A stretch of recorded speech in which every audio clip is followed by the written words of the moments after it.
Russia. Vladivostok.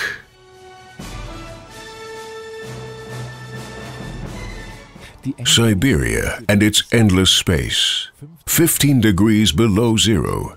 The wind blowing at 40 kilometers per hour. This is what a normal permafrost winter is like in Vladivostok. Hard soil and a hard life for hard people. The settlers who moved here to the Pacific coast from the European parts of Russia around the year 1800 wanted to build houses like the ones they were used to in Moscow, Kiev, or Minsk. They tried to heat them in many ways, but never managed to get enough heat going. And because of the heat escapes downwards, buildings in Siberia slowly but surely sink into the mud.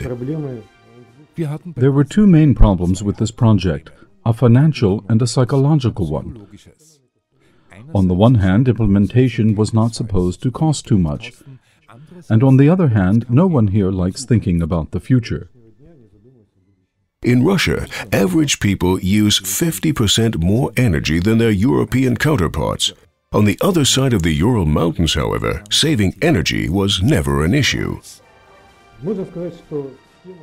Even when I was a kid, I used to think about building solar houses. When I began studying at the university, I added knowledge to my interest. What makes the Solar 5 house special is its shape. It is actively pointed towards the sun and pointed away from the cold wind. This is how we create a sense of thermal comfort within our own four walls. Today's buildings are only 1 story high in order to avoid providing the wind with too much contact surface. They need very little energy. They face southwards, have large windows and sufficient storage mass inside. Solar collectors provide up to 81% of the necessary thermal output. Despite the proverbial Siberian cold, the sun shines up to 2,400 hours per year. Between November and March, there are only 10 to 12 cloudy days.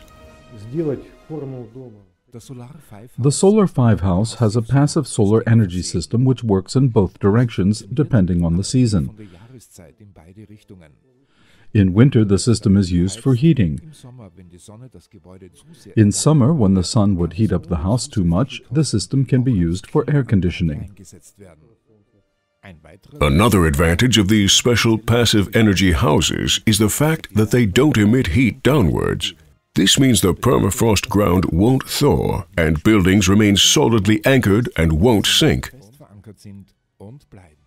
Because of its sinking buildings and crooked walls and roofs, Siberia was called the country of oblique angles for hundreds of years. Thanks to the Solar 5 Eco House, for 6,500 kilometers or 7 time zones east of Moscow, everything is now on an even keel. Solar 5 Eco House, a well-deserved winner in the Earth category.